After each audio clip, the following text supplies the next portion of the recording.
Hey guys, Paul DeAngelis from Total Balance. Um, Ketogenic diet. We've gone baseline. We've brought our macros, our protein and our carbs down to a certain baseline to kind of control our blood glucose, start producing ketones, make this shift from glucose fueling to now fat adaptation, where now we're using this unlimited source of energy, so to speak. I mean, the numbers are amazing when you look at how much stored potential we have in our visceral system, our tissue, compared to the finite and limited resource from carbohydrates. So anyways, talked a little bit about getting down to that baseline and creating consistency in blood glucose. Once we've done that, and we've done that for a period of time, and we're measuring this with blood consistently, things like fasted state, post-meal, an hour to an hour and a half, maybe even 2 hours after certain meals, looking to see if we get any inflammatory or allergic responses from certain food groups. That's a very individual thing.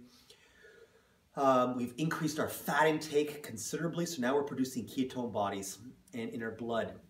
They're being produced, and we're not wasting them through our urine. And that's why urine measurements can be really problematic, where people think they're in a state of ketosis and they've never actually adapted. Just because when they urinate on that strip, the ketones are marked as high, but yet those are ketones that are being wasted. They're not being utilized. So our body has probably not adapted yet, and it could be things like our body's we're still intaking maybe too much protein, or maybe even too many carbs. But that's for another discussion. So going back to now, what do? This is where the fun actually begins, because now we can find our personal macronutrient tolerances. And this is huge, because I'm not against carbohydrates. I never have been and never probably will be. I'm just looking for people's optimized carbohydrate intake.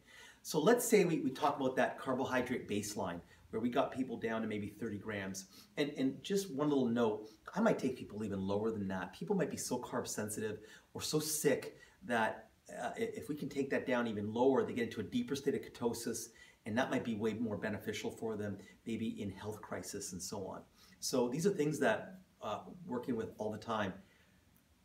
But now we start to play with that. Let's say we've gotten a consistent blood glucose measurements, and we've been doing that for about a couple of weeks to a month.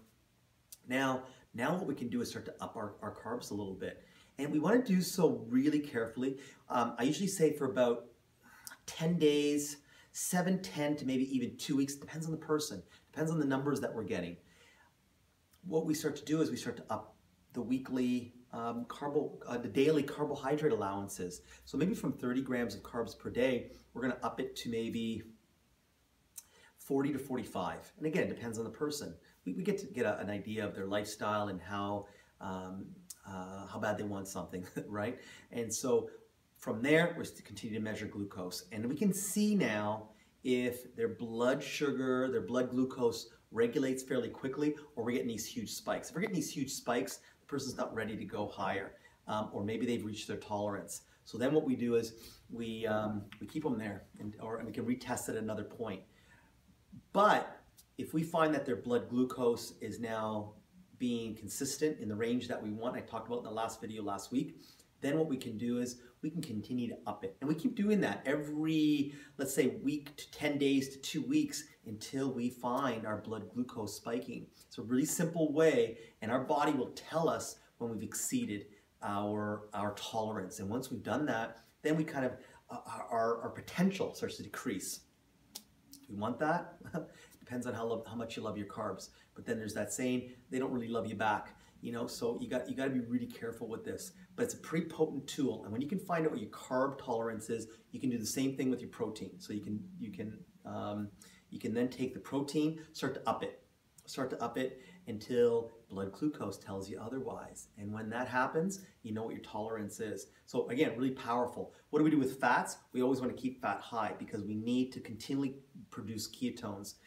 And when we talk about that, we talk about at least 150 grams plus for women, and about 200 plus grams for men. as an idea, as an average.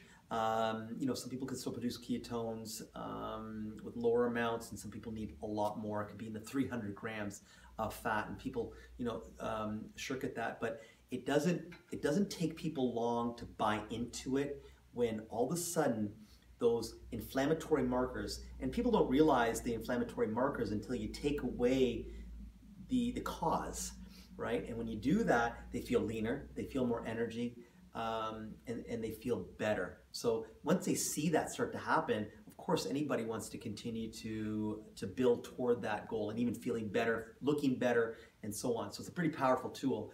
And you know, I have one client right now that I'm working with that's actually dialed it in quite nicely the last couple of weeks. And he's like, for the first time, I actually can feel leaner. I feel less swollen.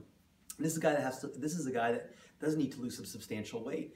And you know, from there, it's just this build up now. It's like, hey, I'm gonna actually start to cut my wine consumption down, and I'm gonna start to up my fats a little bit more. So this mind shift starts to happen. And when you shift a person's mind, it's all go from there. So this is what we do with tolerances, is we start to manipulate them to find each person's individual sweet spot. Once you find your sweet spot, it's all a nice ride from there. But it takes time, be patient. Anyways, if you have any questions, comments, don't hesitate to leave them. I love to talk with people.